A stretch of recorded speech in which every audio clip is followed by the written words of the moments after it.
The emergency alert tone pierced through the silence of the control room at exactly 3:33 a.m. But when I checked the system, no alert had been scheduled or authorized for broadcast. The screen displayed a message I'd never seen before. Do not look at the moon tonight, followed by coordinates that pinpointed locations throughout our small broadcasting area. When I tried to cancel the alert, the system locked me out with an error message that read, "Transmission priority override active." My name is David Chen, and I work as the overnight broadcast technician at Local 58, a small television station serving the rural communities around Millbrook Valley. At 28 years old, I've been in broadcasting for 6 years, starting as an intern at a college radio station and working my way up through various technical positions at small market stations across the Midwest. The job at Local 58 was supposed to be a stepping stone to larger markets, but the isolation and peculiar atmosphere of late night television had begun to feel more like a trap than an opportunity. My journey into broadcasting began during my sophomore year at Central State University, where I was studying electrical engineering with no clear career goals beyond a vague interest in technology. The college radio station, WCSU, needed someone to maintain their aging equipment during overnight hours, and the work-study position offered both money and flexible scheduling to fit around my academic commitments. What started as a way to pay for textbooks became a passion that redirected my entire educational and professional trajectory.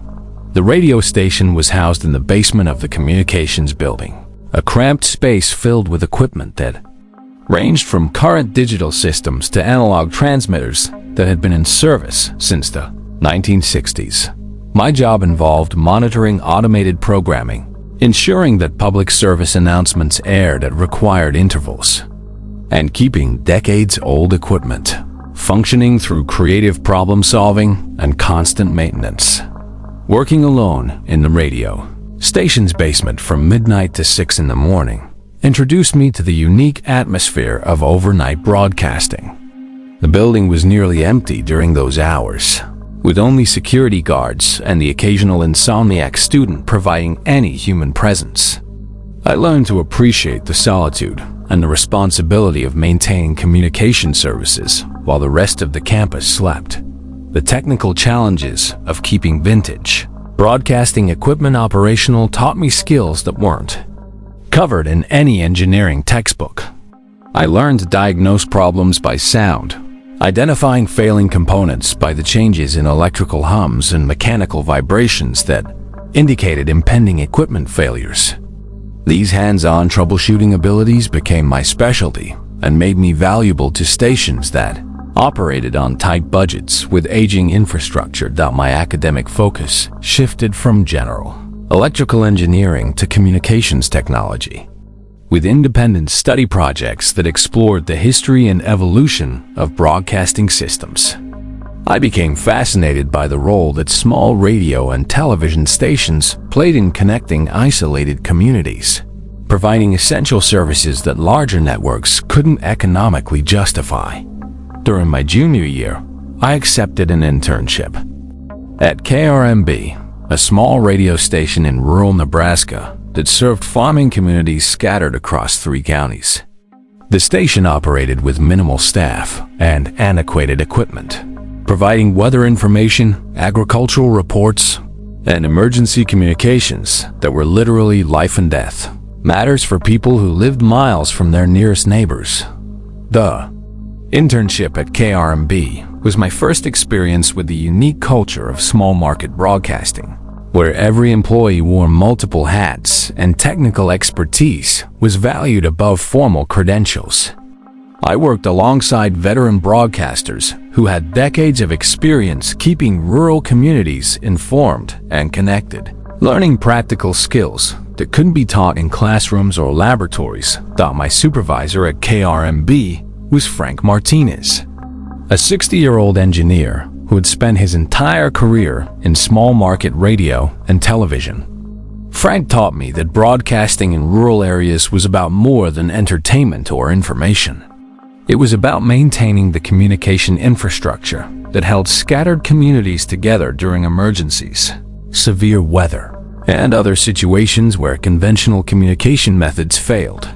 Frank's approach to equipment maintenance was almost mystical, based on intuitive understanding of how electronic systems behaved under different conditions and the ability to predict failures before they occurred. He could diagnose transmitter problems by listening to changes in audio quality that were barely perceptible to other technicians, and he maintained equipment through procedures that seemed to violate manufacturer specifications, but consistently produced better results than standard protocols. Under Frank's mentorship, I developed an appreciation for the craft aspects of broadcasting technology that went beyond theoretical knowledge or formal training. I learned to view electronic systems as living entities with personalities and preferences that required understanding and respect rather than simple technical manipulation. The internship at KRMB also introduced me to the emergency broadcasting responsibilities that small stations carried for their communities. During severe weather events, the station became a critical communication hub, providing real-time information about storm movements, road conditions, and evacuation procedures to people who had no other reliable sources of emergency information. I experienced my first major emergency broadcast during a tornado outbreak that swept through the station's coverage area on a humid June evening. Frank and I spent 18 straight hours coordinating with emergency management officials, relaying information between isolated communities, and maintaining communication services despite power outages and equipment failures that tested every technical skill I possessed. The tornado emergency taught me that broadcasting could be genuinely life-saving work, connecting people with information and resources they needed to survive dangerous situations. The responsibility was enormous and personally meaningful in ways that other engineering careers couldn't match. I decided that night to pursue broadcasting as my primary career path rather than treating it as temporary employment during college. After completing my degree, I accepted a position as assistant chief engineer at WMTV, a small television station in Iowa that served agricultural communities throughout the central part of the state. The job involved maintaining broadcast equipment, managing emergency alert systems, and troubleshooting technical problems that arose during live programming. WMTV operated with a staff of 12 people who produced local news, weather forecasts, and agricultural programming that provided essential information to farming communities. My role involved ensuring that technical systems functioned reliably during live broadcasts, maintaining the transmitter facilities that delivered our signal to viewers across hundreds of square miles, and managing emergency broadcasting equipment that connected us to state and federal alert networks. The work at WMTV expanded my technical expertise to include television production equipment, satellite communication systems, and digital broadcasting technologies that were rapidly replacing analog systems throughout the industry. I became proficient with automated programming systems, computer-controlled switching equipment, and digital video processing that enabled small stations to compete with larger operations. Despite limited staffing and budgets, my 3 years at WMTV included several major weather emergencies that tested both my technical skills and my ability to function under extreme pressure. During a devastating flood that displaced thousands of residents, I worked for 72 consecutive hours to maintain broadcasting services despite power outages, equipment failures, and physical damage to our transmitter facilities from rising water levels. The flood emergency demonstrated the critical importance of maintaining communication services during disasters, as our station became the primary source of evacuation information, emergency shelter locations, and coordination between relief agencies and affected communities. The experience reinforced my commitment to broadcasting as essential public service rather than merely commercial entertainment.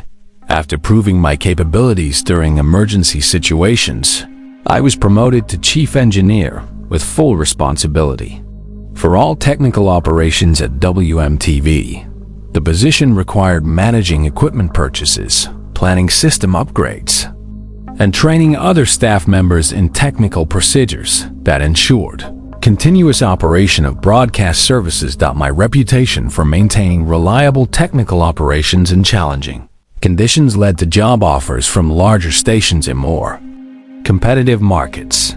But I found myself drawn to the unique challenges and community connections that characterize small market broadcasting. Each station served communities with distinct needs and personalities, and the work remained personally meaningful in ways that corporate broadcasting environments couldn't match. The position at Local 58 was offered to me through a headhunter who specialized in technical positions at small market stations. The job description emphasized the station's need for someone with experience in emergency broadcasting and the ability to work independently during overnight hours when supervision wasn't available. Local 58's management conducted the interview process entirely through phone calls and email exchanges, explaining that travel budgets didn't allow for in-person meetings with candidates from out of state. The salary they offered was significantly higher than comparable positions at other small market stations, and they provided relocation assistance that made the move to Oregon financially attractive. The hiring process was unusually streamlined, with minimal background checking and none of the extensive technical testing that other stations typically required. When I asked about the station's equipment and technical challenges, the responses were vague, but suggested that Local 58 operated sophisticated systems that would provide opportunities to expand my expertise in advanced broadcasting technologies. I accepted the position based on the attractive compensation package and the promise of working with cutting-edge equipment that would advance my career prospects. The decision to relocate to Oregon was made quickly, without the careful research into local conditions and community characteristics that had informed my previous job changes. Local 58 operates out of a converted warehouse on the outskirts of Millbrook, a town of barely 3,000 residents nestled in a valley surrounded by dense forests and rolling hills. The station has been serving the area since 1966, providing local news, weather, and emergency information to scattered rural communities that larger networks ignore. During the day, we broadcast a mix of syndicated programming, local announcements, and agricultural reports that keep farmers informed about weather patterns and market prices. My shift runs from midnight to 8 in the morning, during which I'm responsible for maintaining automated programming, monitoring emergency alert systems, and ensuring that our signal reaches the remote communities that depend on us for information. The work is mostly solitary, as I'm the only person in the building during overnight hours, but it suits my personality and allows me to pursue online courses in advanced broadcasting technology during quiet periods. The transition from my previous position at WMTV to the overnight shift at Local 58 required significant adjustments to my sleep schedule and social routines. Working from midnight to 8 in the morning meant sleeping during afternoon hours when most of the world was active, creating a form of social isolation that was more profound than I had anticipated when accepting the position. My typical day begins at 10 in the evening, when I wake up and prepare for the night shift with coffee and a light meal that serves as breakfast for my inverted schedule. I spend the hour before midnight reviewing system logs from the previous night, checking weather forecasts for potential emergency broadcast requirements, and preparing any special programming or announcements that need to be aired during overnight hours. The drive to Local 58's facility takes me through rural roads that are nearly empty during late night hours, passing darkened farmhouses and agricultural fields that stretch into shadows beyond the reach of my headlights. The isolation of the journey serves as a transition period between my personal time and the solitary responsibilities of overnight broadcasting. Arriving at the station building at 11:45 p.m., I unlock the facility and perform security checks that ensure all equipment is functioning properly and that no unauthorized persons have accessed the building during daytime hours. The day shift technician leaves detailed notes about any equipment issues or special requirements for overnight programming, but these communications are typically brief and focused on technical matters rather than personal interaction. The station building itself reflects the no-frills approach of small market television. The main studio is cramped but functional, with equipment that ranges from recent digital upgrades to analog systems that have been in service since the station's early days. The control room where I spend my nights is lined with monitors displaying various feeds, automated systems that handle most programming decisions, and emergency equipment that connects us to state and federal alert networks. The control room's layout was clearly designed for efficiency rather than comfort, with workstations arranged to provide easy access to multiple systems simultaneously. Banks of monitors display incoming satellite feeds, local camera inputs, automated programming sequences, and emergency alert system status indicators that require constant monitoring throughout the overnight shift. Most of my duties involve passive monitoring of automated systems that handle routine programming decisions. But I must remain alert for equipment malfunctions, emergency situations, or technical problems that require immediate intervention. The work requires sustained attention to multiple information streams while maintaining the mental focus necessary to respond quickly to unexpected situations. During typical overnight hours, Local 58 broadcasts a mix of syndicated programming. That includes classic movies, infomercials, and educational content that fills time slots when original programming isn't cost-effective to produce. The automated systems handle most transitions between programs, but I monitor everything to ensure smooth operation and technical quality that meets broadcast standards. The emergency alert system represents one of my most critical responsibilities, as Local 58 serves communities that rely on broadcast television for emergency information during severe weather, natural disasters, or other situations that threaten public safety. The system connects to state and federal alert networks that can override regular programming to broadcast warnings about tornadoes, floods, hazardous materials incidents, and other emergencies requiring immediate public notification. My training on the emergency alert system was extensive, covering federal regulations, state protocols, and local procedures that ensure accurate and timely dissemination of critical information to viewers who depend on our broadcast for life safety information. The responsibility is enormous, as errors or delays in emergency broadcasting can have consequences that extend far beyond normal technical mistakes. The isolation of overnight work at Local 58 is more complete than anything I experienced at previous stations, where other staff members were typically present even during late-night hours. Here, I am genuinely alone in the building from midnight until the morning crew arrives at 8.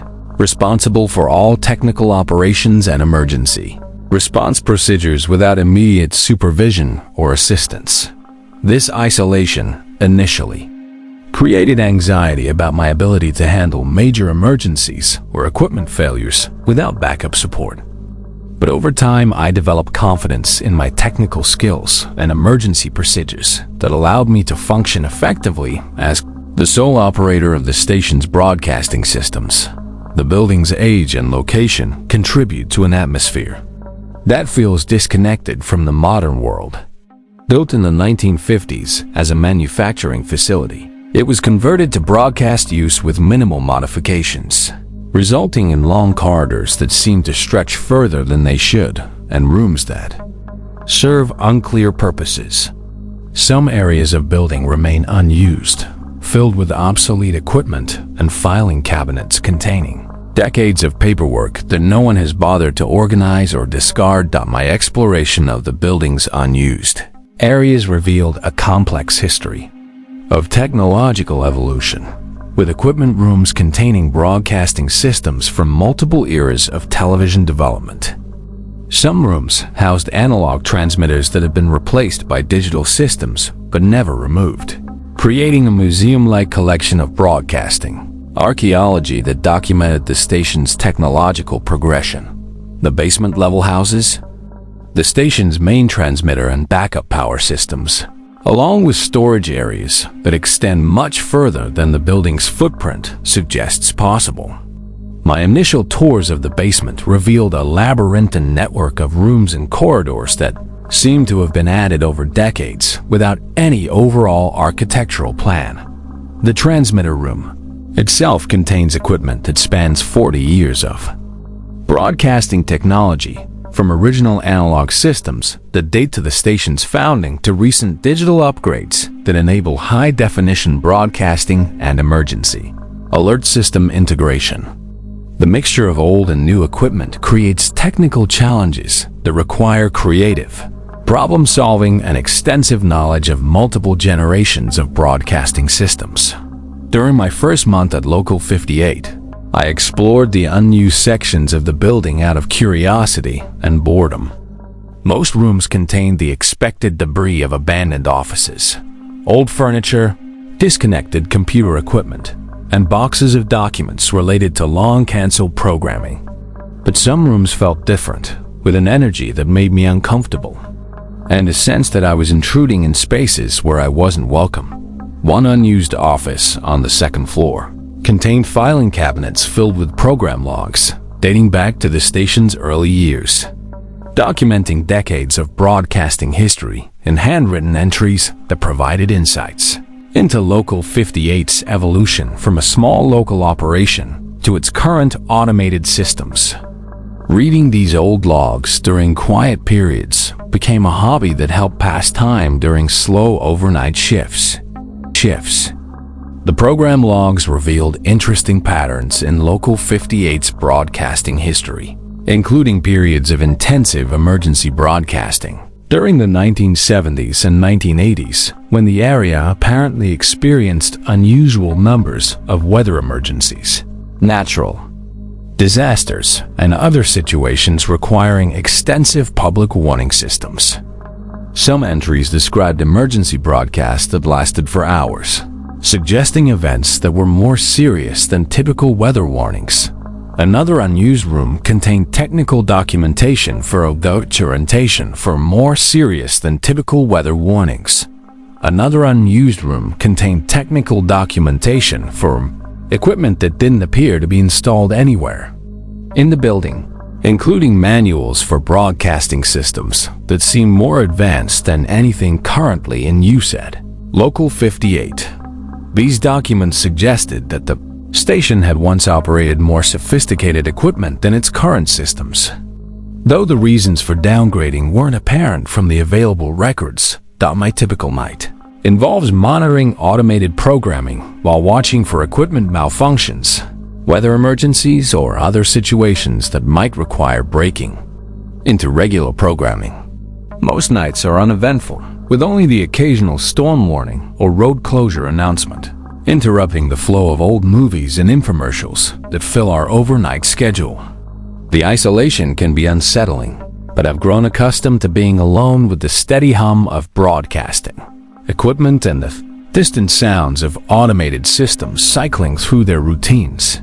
The steady background noise of the broadcast facility becomes a constant companion during overnight shifts, with each piece of equipment contributing distinctive sounds that indicate normal operation or potential problems.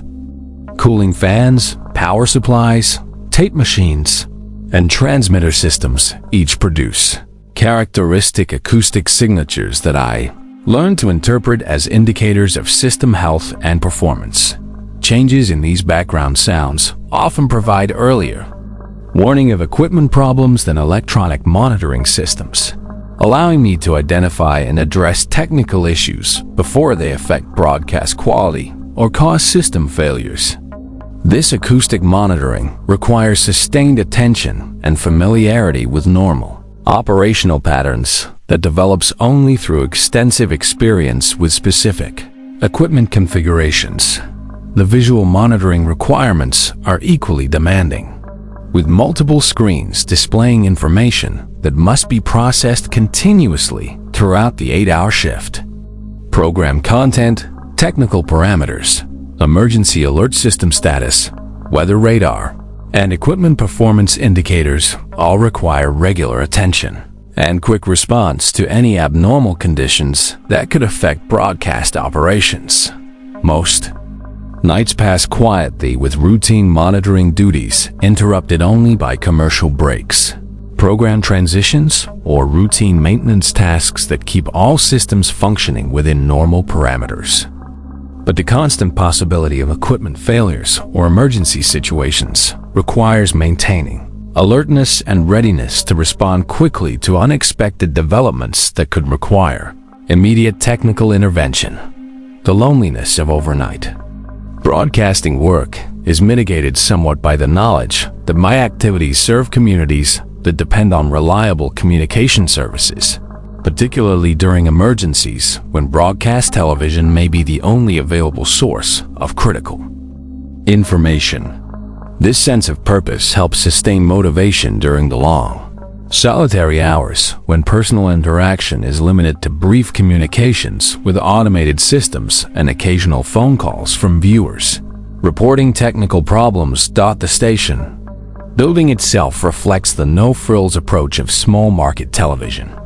The main studio is cramped but functional, with equipment that ranges from recent digital upgrades to analog systems that have been in service since the station's early days. The control room, where I spend my nights, is lined with monitors displaying various feeds, automated systems that handle most programming decisions, and emergency equipment that connects us to state and federal alert networks. My typical night involves monitoring automated programming while watching for equipment malfunctions, weather emergencies, or other situations that might require breaking into regular programming. Most nights are uneventful, with only the occasional storm warning or road closure announcement interrupting the flow of old movies and infomercials that fill our overnight schedule. The isolation can be unsettling, but I've grown accustomed to being alone with the steady hum of broadcasting equipment and the distant sounds of automated systems cycling through their routines. The building's age and location contribute to an atmosphere that feels disconnected from the modern world. Built in the 1950s as a manufacturing facility, it was converted to broadcast use with minimal modifications, resulting in long corridors that seem to stretch further than they should and rooms that serve unclear purposes. Some areas of building remain unused, filled with obsolete equipment and filing cabinets containing decades of paperwork that no one has bothered to organize or discard. During my first month at Local 58, I explored the unused sections of the building out of curiosity and boredom. Most rooms contain the expected debris of abandoned offices, old furniture, disconnected computer equipment, and boxes of documents related to long-canceled programming. But some rooms felt different, with an energy that made me uncomfortable and a sense that I was intruding in spaces where I wasn't welcome. The basement level of the building houses the station's main transmitter and backup power systems, along with storage areas that seem to extend much further than the building's footprint should allow. The transmitter room is kept locked, with access restricted to senior technical staff and outside contractors who handle major maintenance. I'd been down there only twice during my employment, both times accompanying the chief engineer for routine inspections that left me feeling disoriented and eager to return to upper levels. Emergency broadcasting is a significant responsibility for Local 58, as we serve communities that are often cut off from other communication methods during severe weather or natural disasters. Our equipment connects to state and federal alert systems that can override regular programming to broadcast warnings about tornadoes, floods, hazardous materials incidents, and other emergencies that require immediate public notification. The system is supposed to be foolproof, with multiple redundancies and safeguards that prevent unauthorized or erroneous alerts from reaching the public. But over my 6 months at Local 58, I've noticed irregularities in the emergency alert system that concern me more than I've been willing to admit. Alerts sometimes activate without corresponding entries in the official logs, broadcasting warnings about situations that don't appear in any government databases or news reports. When I've contacted state emergency management officials about these discrepancies, they claim to have no record of the alerts I've observed and suggest that I might be misremembering routine tests or equipment malfunctions. The most disturbing aspect of these unauthorized alerts is their content, which often contains information that seems designed to create fear rather than provide helpful emergency guidance. Instead of standard warnings about weather conditions or evacuation procedures, these messages include cryptic instructions about avoiding certain areas, staying indoors during specific time periods, and reporting unusual observations to authorities who can't be reached through normal channels. 3 weeks ago, the emergency system activated during what should have been routine overnight programming, broadcasting an alert about a biological hazard in the Pine Ridge area, about 15 miles north of the station. The message included detailed instructions about decontamination procedures and medical symptoms that sounded more like science fiction than legitimate emergency guidance. When I tried to verify the alert with county emergency services, their dispatch center had no knowledge of any incident in Pine Ridge and suggested that our system might have been compromised by unauthorized users. My investigation into the Pine Ridge alert led me to discover that our emergency broadcasting equipment had been modified with components that weren't part of the original installation. Hidden among the standard government-issued hardware were additional transmitters and receivers that appeared to be connected to communication networks I couldn't identify. The modifications were sophisticated and professionally installed, suggesting that someone with extensive technical knowledge had been working on our system without official authorization.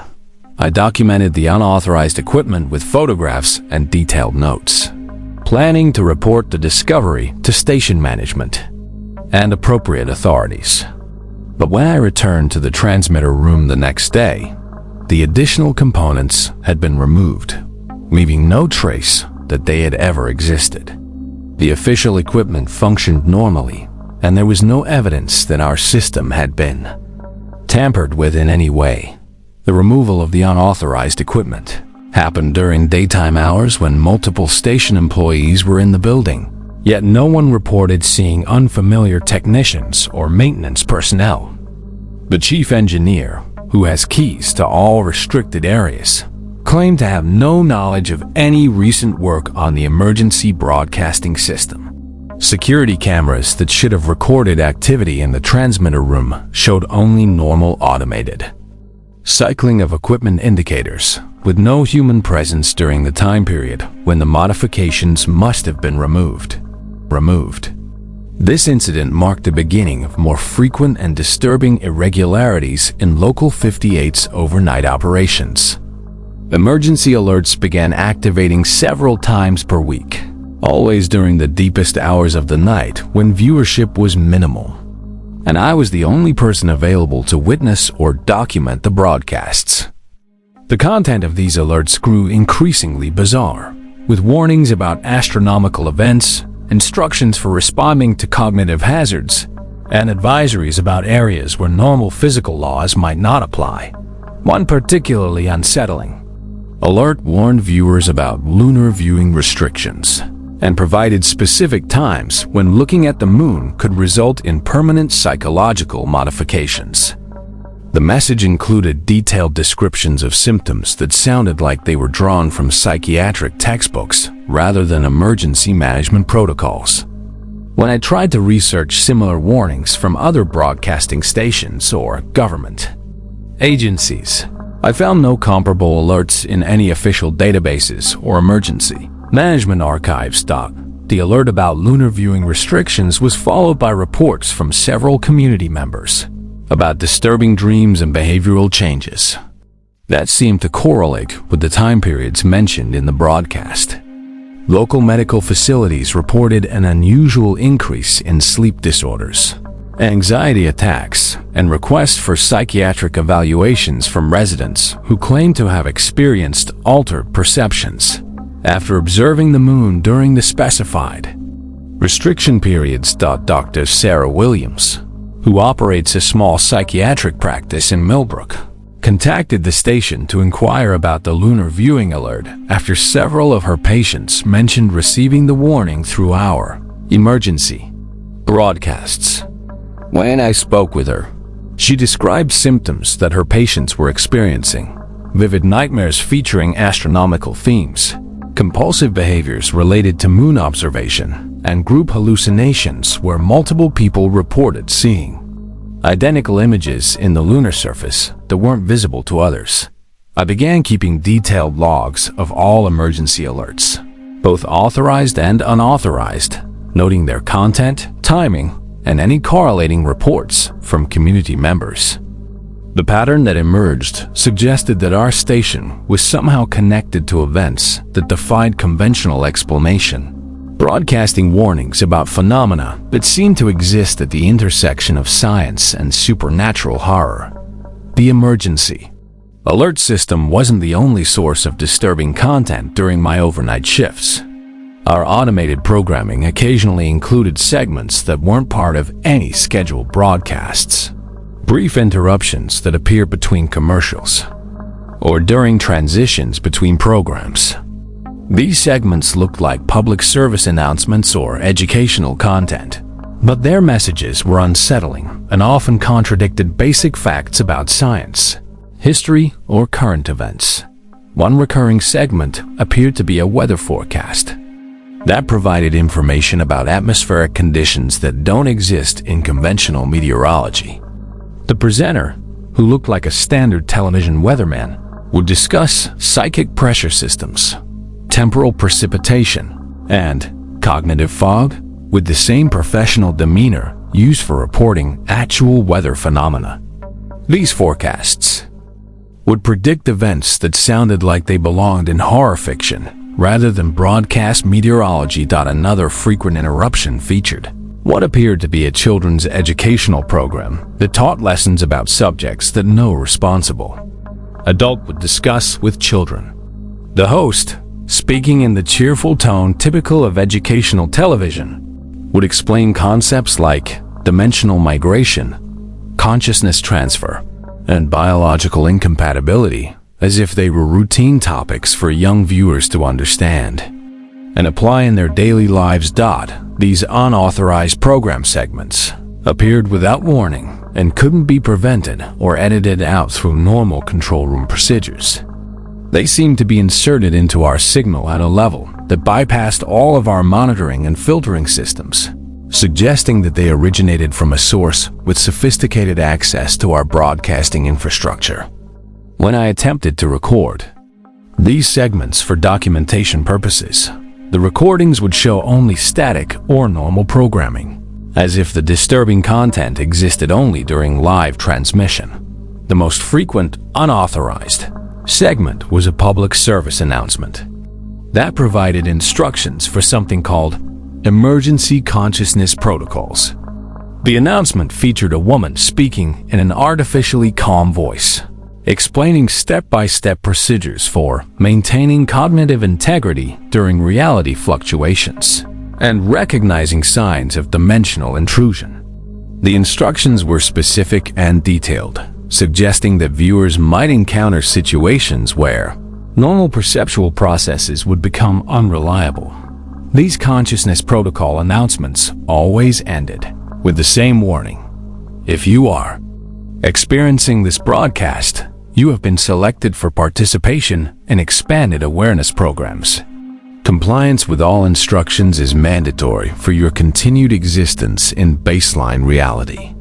The implications of this message were deeply disturbing, suggesting that our viewers were being prepared for experiences that would challenge their fundamental understanding of reality. My documentation of these unauthorized broadcasts led me to research the history of Local 58 and its role in the community over the past several decades.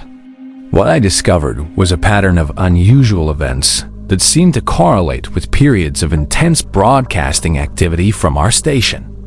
During the 1970s and 1980s, Millbrook Valley experienced a series of unexplained phenomena: mass sightings of lights in the sky, reports of missing time among residents, and psychological episodes that affected entire families simultaneously. Local newspaper archives from these earlier periods contain numerous references to strange broadcasts from Local 58, though the descriptions were vague and often dismissed as the result of atmospheric interference or equipment malfunctions. Several articles mentioned residents receiving emergency alerts about situations that never materialized, educational programming that contained disturbing content, and weather forecasts that proved to be wildly inaccurate yet somehow relevant to unexplained events in the area. The most significant incident in Local 58's history occurred in 1987, when the station allegedly broadcast a program that caused mass hysteria throughout the viewing area. According to newspaper reports, the broadcast appeared to be a normal documentary about local history, but viewers began reporting severe psychological reactions that required medical intervention.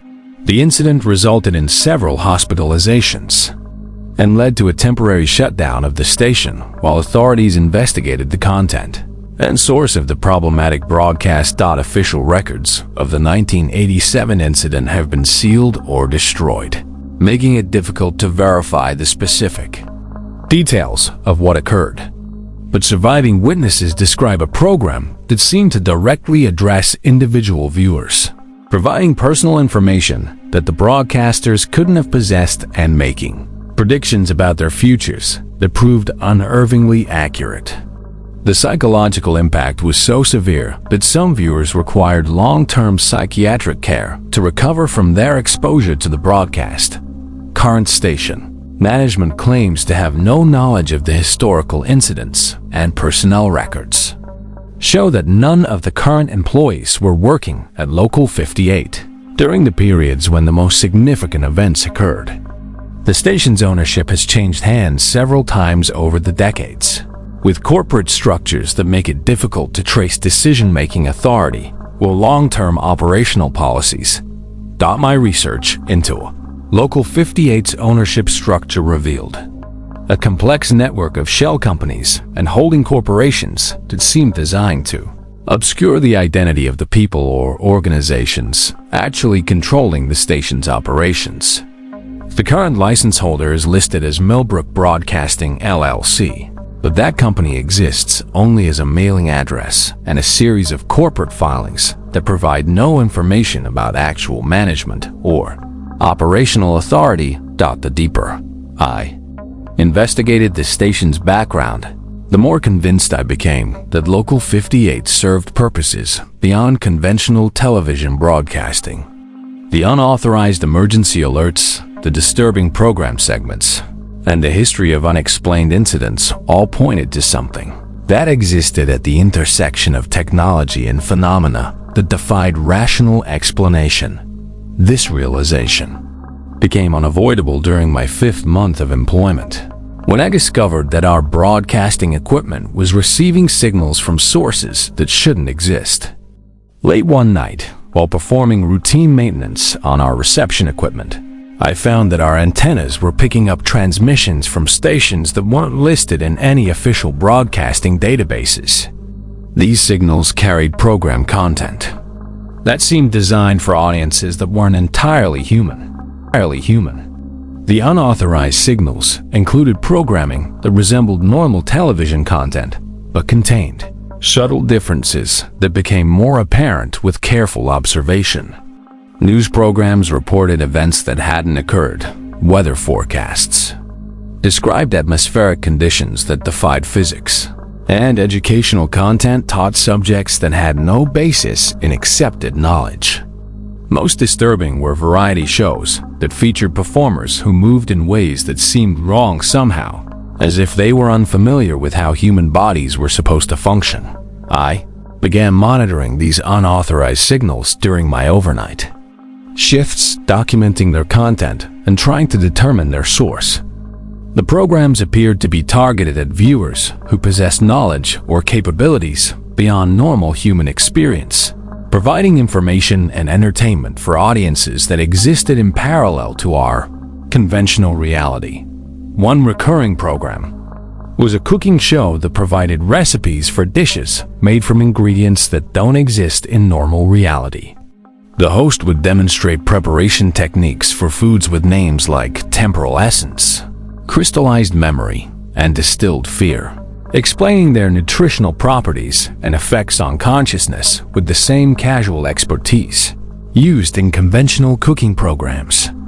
The recipes included detailed instructions for acquiring the impossible ingredients, suggesting locations and methods that sounded more like occult rituals than grocery shopping. Another frequent program was a talk show that featured guests discussing their experiences with reality migration, dimensional employment, and consciousness expansion.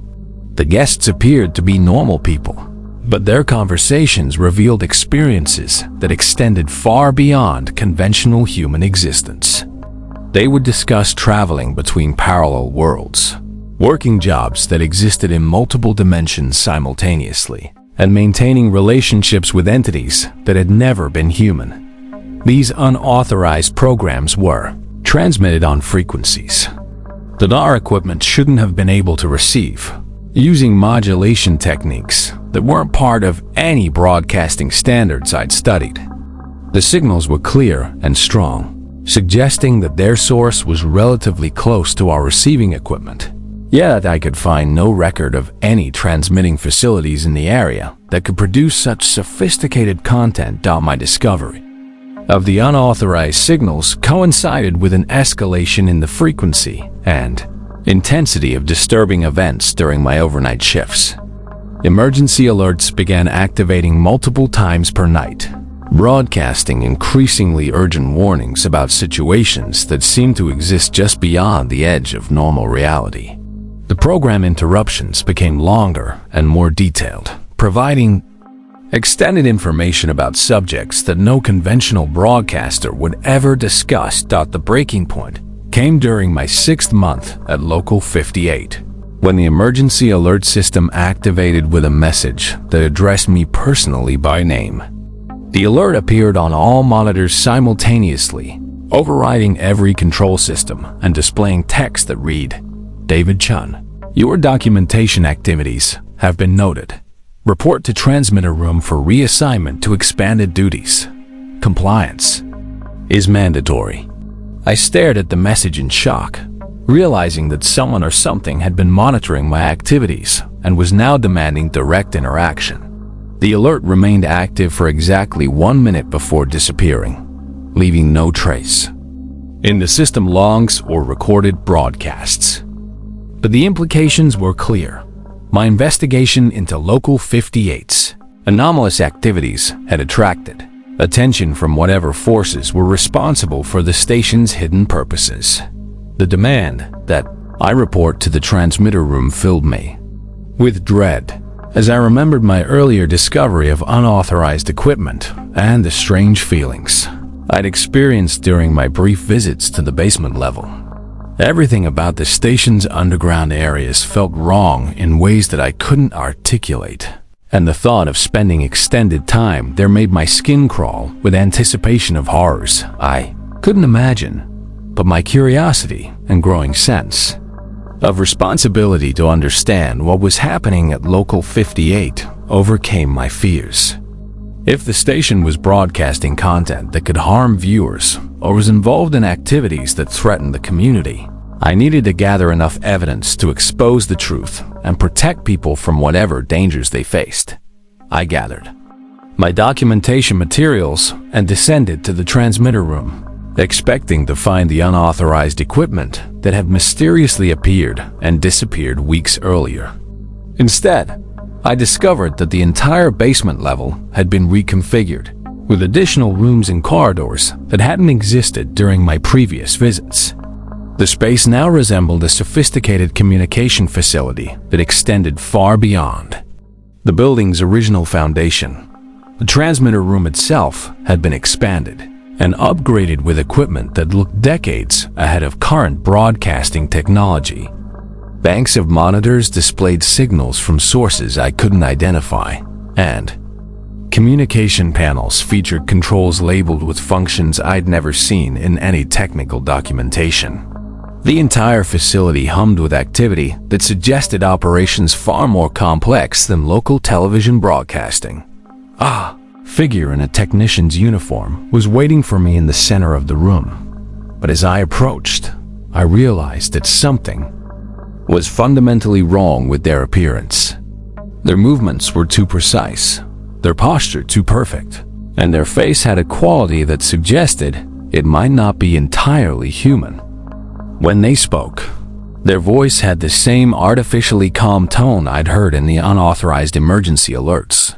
They explained that Local 58 served as a communication hub for activities that occurred at the intersection of multiple realities, broadcasting information and instructions to audiences that existed in various states of dimensional existence.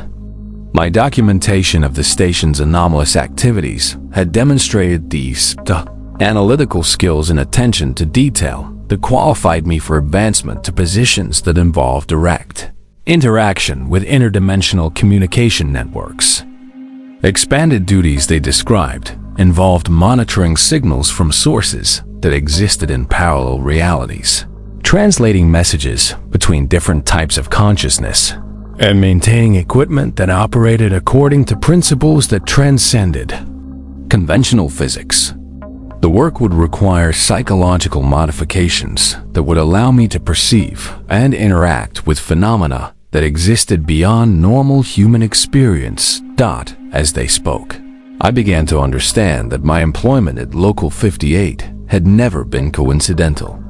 My background in broadcasting technology, my isolated work schedule, and my systematic approach to investigating anomalous events had all been factors in a selection process that had identified me as a suitable candidate for recruitment into activities that existed at the edges of reality.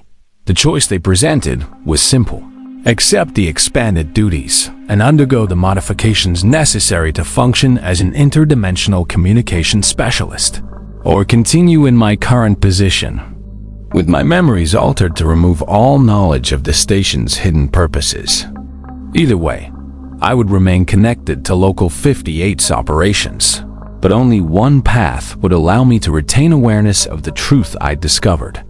I asked for time to consider their offer, and they agreed to allow me to return to my normal duties for one final shift while I made my decision.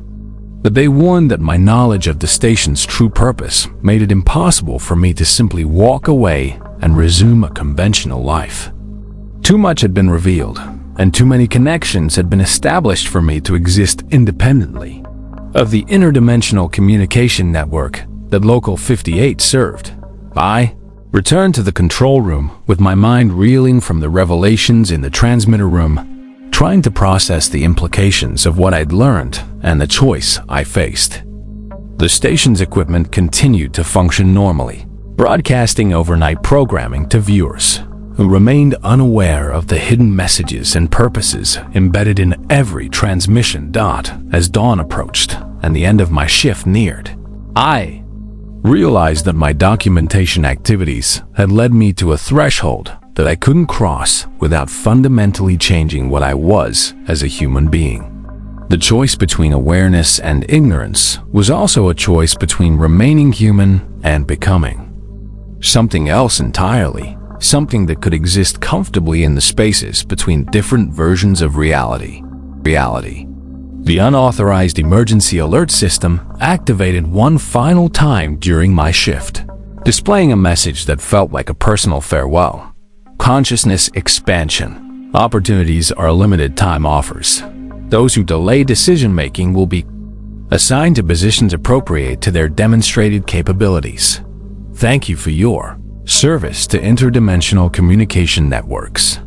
I understood that my time for decision-making was over, and that forces beyond my control were already implementing changes that would determine my future role in Local 58's operations. The station's true purpose had been revealed to me, not as information I could use to expose wrongdoing, but as preparation for a transformation that had been planned since the day I first submitted my employment application.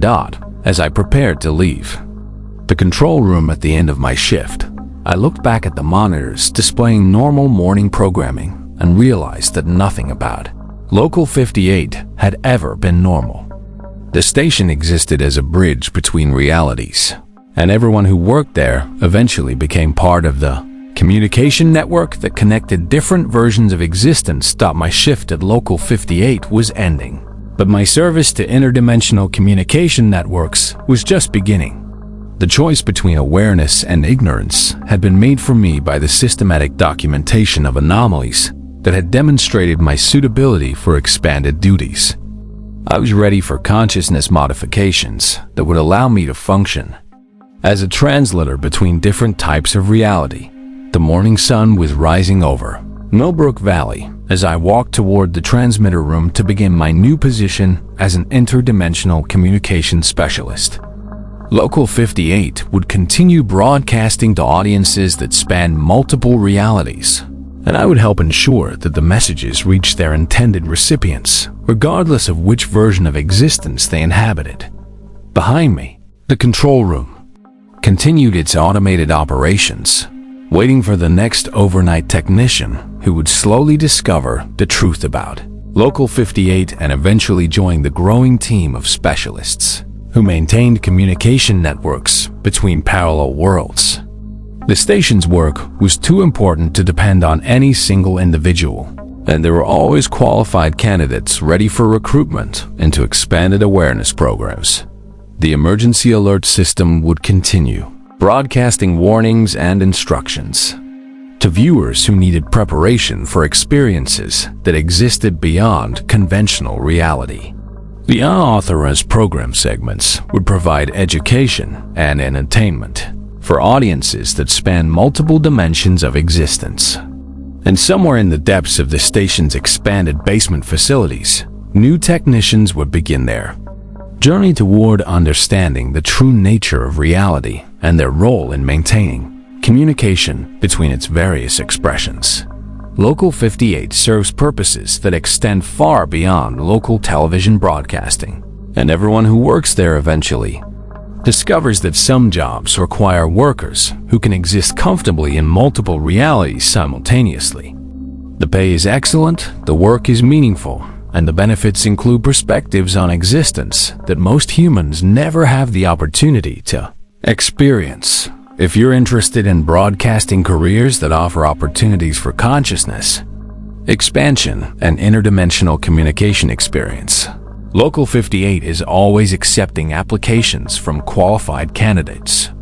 The interview process is thorough, the training program is comprehensive, and the long-term career prospects include positions that exist at the intersection of technology and phenomena that transcend conventional understanding. We're broadcasting to you right now from facilities that exist in the spaces between different versions of reality, and we're always looking for new team members who possess the analytical skills and psychological flexibility necessary for work that spans multiple dimensions of existence. Your application has already been received and reviewed, and if you've been selected for advancement, you'll know when the time comes to report for expanded duties.